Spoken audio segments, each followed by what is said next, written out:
ഇതാ ഞാൻ പറഞ്ഞത്, വേഗം കല്യാണം കഴിക്കണമെന്ന്. ചോറ് വയ്ക്കാനും തുണി അലക്കാനും ഒക്കെ വാസുവേട്ടൻ തന്നെ ബുദ്ധിമുട്ടണോ? എന്നോടൊരു വാക്ക് പറഞ്ഞാ പോരെ. പക്ഷേ വെറുതെ പറ്റില്ല, കല്യാണം കഴിക്കണം. അതെങ്ങനെ ഞാൻ ഒറ്റയ്ക്ക് പോകുന്നത്? വാസുവേട്ടനും വരണം. എല്ലാവരും പോയി, ഇനി നമ്മൾ മാത്രമേ ഉള്ളൂ.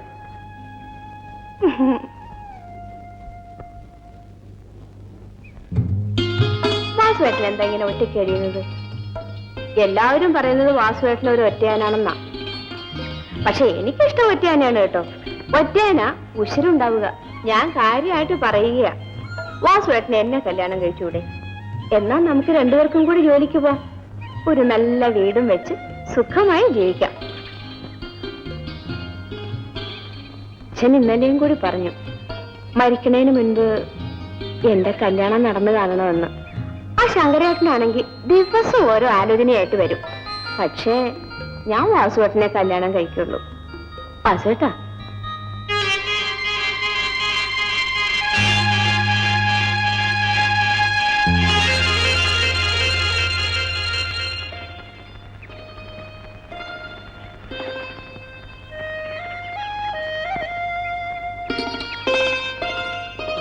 കാർന്നോന്മാരെ ആരെയും കാണുന്നില്ലല്ലോ ദൈവമേ. മുറം പറഞ്ഞത് വെറുതെ ആവോ? മോര് വിൽപ്പനയൊക്കെ എങ്ങനെയുണ്ട്? ഒക്കെ കടാണ് കിളി സാറേ.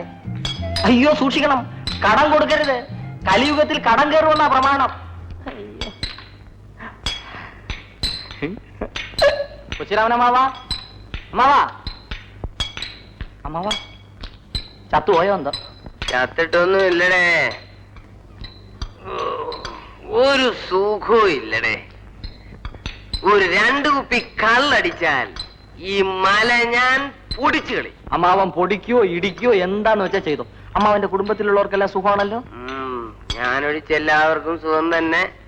അതിരിക്കട്ടെ അമ്മാവ, അമ്മാവന് ജാതകത്തിൽ വിശ്വാസമുണ്ടോ? വിശ്വാസം ഉണ്ടോന്നോ? അതിലേ വിശ്വാസം ഉള്ളൂ. എന്റെ ജാതകത്തിന് ചൊവ്വാദോഷമാണ്. ഉണ്ടോ? ആ. നല്ലതാ. എന്റെ മൂത്ത മകളുടെ ജാതകത്തിലും ചൊവ്വാദോഷം. പക്ഷേ ഇപ്പൊ അതങ്ങ് മാറി കേട്ടോ. ആഹാ. എന്റെ രണ്ടാമത്തവളുടെ ജാതകമാണ് ജോർ. ഏതോ ഒരു മാസത്തിലെ ആയില്യമാ. പൊടി പൊടിക്കും. വയസ്സ് 17. മധുര 17. മൂന്നാമത്തവളുടെ നാളാണ് ജോർജോ. ജോർജോ? ജോർ. പക്ഷെ വയസ്സ് 15 ഉള്ളൂ. എല്ലാവരുടെയും കല്യാണം കഴിഞ്ഞോ? ഏയ്, പയ്യന്മാരെ തിരക്ക് നടക്കുക. എനിക്ക് പിടിക്കണം പയ്യന്മാരെ. അതായത് അവരെന്നെ പ്രീതിപ്പെടുത്തണം. എങ്ങനെ? ആദ്യം മദ്യം, പിന്നെ മാമൂല്. അന്വേഷിച്ചു, കണ്ടെത്തി. വരണോ അമ്മാവ? ആദ്യം മദ്യം, പിന്നെ മാമൂല്.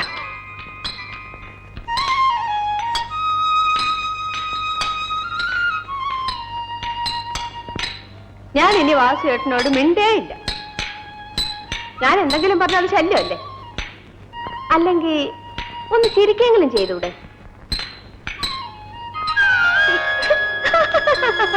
വാസുവേട്ടാ, ഞാൻ കുറെ മോര് വാങ്ങിച്ചിട്ടുണ്ട്, തരട്ടെ?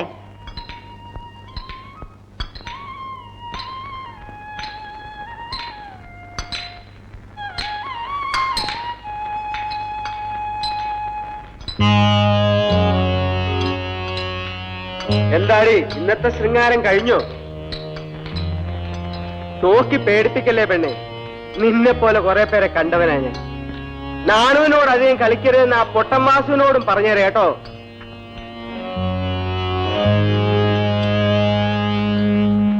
ഈ നാട്ടിലെ അധ്വാനിക്കുന്ന ജനവിഭാഗത്തിന്റെ പുരോഗതിക്ക് വേണ്ടി പ്രവർത്തിക്കാൻ ഞാൻ എന്റെ ജീവൻ ഒഴിഞ്ഞു വെച്ചിരിക്കുകയാണ്.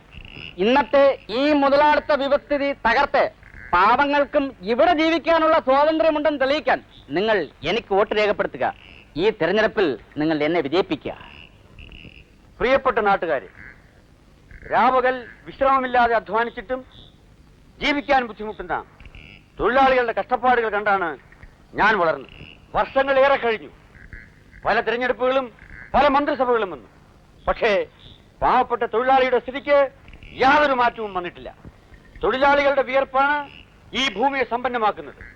എന്നിട്ടും സമൂഹത്തിൽ അവന്റെ സ്ഥാനം വളരെ പിന്നിലാണ്. ഈ അവസ്ഥയ്ക്ക് മാറ്റമുണ്ടായേ തീരൂ. ഈ മണ്ണിന്റെ മക്കൾക്ക് വേണ്ടി പ്രവർത്തിക്കാൻ നിങ്ങൾ എന്നെ തിരഞ്ഞെടുക്കുക, എന്നെ വിജയിപ്പിക്കുക.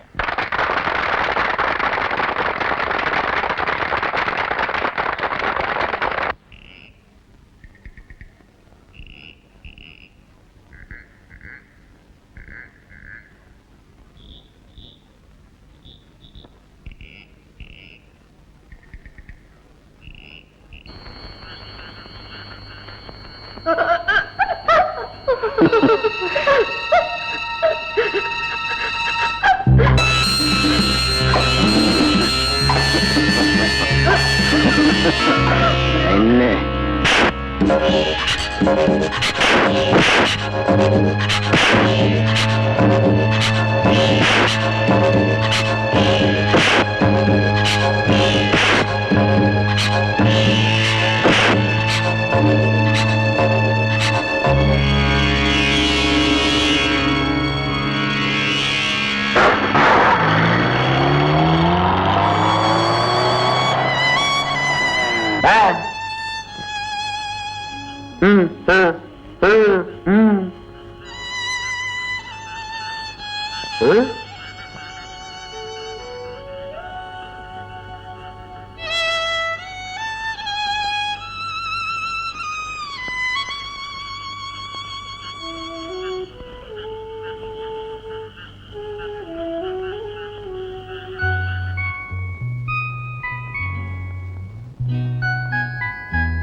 എന്താ എന്റെ ഫോട്ടോ ഇഷ്ടമായോ?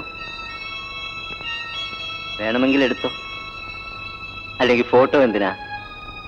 ഞാൻ തന്നെ നിന്റെ അല്ലേ. നീ എന്തിനാ പേടിക്കുന്നേ? നിന്നോട് എത്ര പ്രാവശ്യം ഞാൻ പറഞ്ഞിട്ടുണ്ട് നിന്നെ എനിക്കിഷ്ടമാണെന്ന്.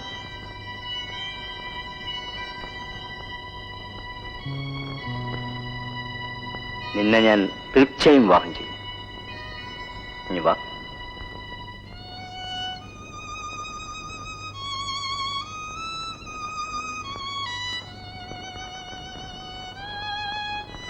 ഈ താലി നിന്റെ കഴുത്തിൽ അണിയിക്കാൻ ഞാൻ വാങ്ങിയതാണ്. ഇപ്പോ വിശ്വാസമായില്ലേ? മോനെ മാധവൻകുട്ടി, അമ്മ അമ്മ നീ ഇതുവരെ തയ്യാറായില്ലേ? അച്ഛൻ ഇതാ പുറപ്പെട്ടു കഴിഞ്ഞു. അമ്മേ, മിസ്റ്റർ മേനോൻ ഇപ്പൊ ഫോൺ ചെയ്തിരുന്നു. എന്നോടൊന്ന് അങ്ങോട്ട് ചെല്ലാൻ. ഇപ്പോഴോ? എടാ, വാസന്തി അവിടെ കാത്തിരിക്കില്ലേ? ചേച്ചിയോട് അമ്മ പറഞ്ഞാൽ മതി. ഏതായാലും ഞാൻ വൈകുന്നതിന് മുമ്പ് എത്തും. പിന്നെ നീ വരുന്നതിന് മുമ്പ് കിഴക്കയിലെ വല്യമ്മയെ വിളിച്ച് ഇവിടെ വന്ന് കിടക്കാൻ പറയണം. ആ വേലക്കാരി പെണ്ണ് തനിച്ചല്ലേ ഉള്ളൂ. ശരി അമ്മേ.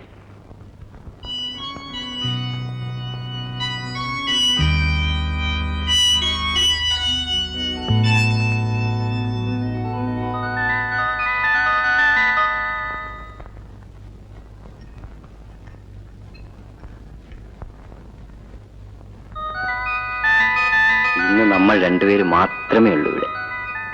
വരൂ വരൂ, ഞാൻ ചതിക്കില്ല.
ഇനി ഒരു നിമിഷം ഈ വീട്ടിൽ കണ്ടുപോകരുത്.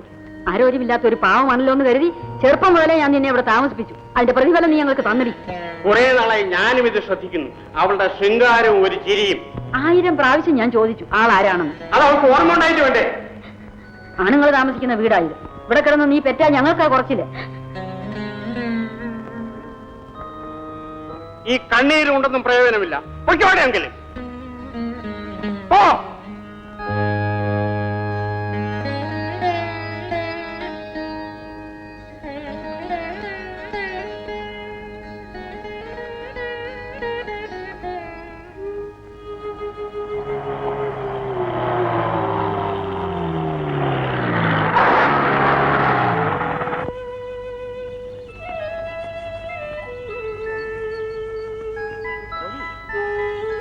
ഞാനുണ്ട്.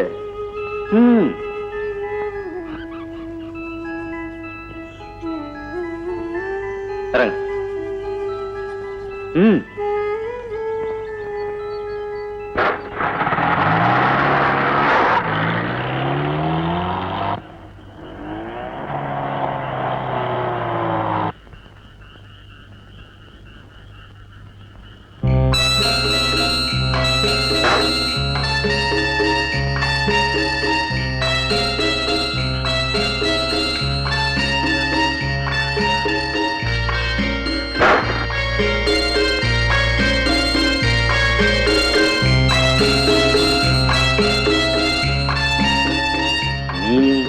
ആരുമില്ലാത്തവളാണ്.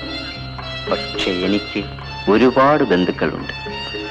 അവരുടെ അന്തസ്സ് കാത്തു സൂക്ഷിക്കേണ്ടത് എന്റെ കടമയാണ്. അവസാനം വരെ നിന്നോടൊപ്പം ഉണ്ടാവുമെന്ന് ഞാൻ പറഞ്ഞിട്ടില്ലേ? ഇന്നാണ് നിന്റെ അവസാനം. ഇവിടെ ഇവിടെ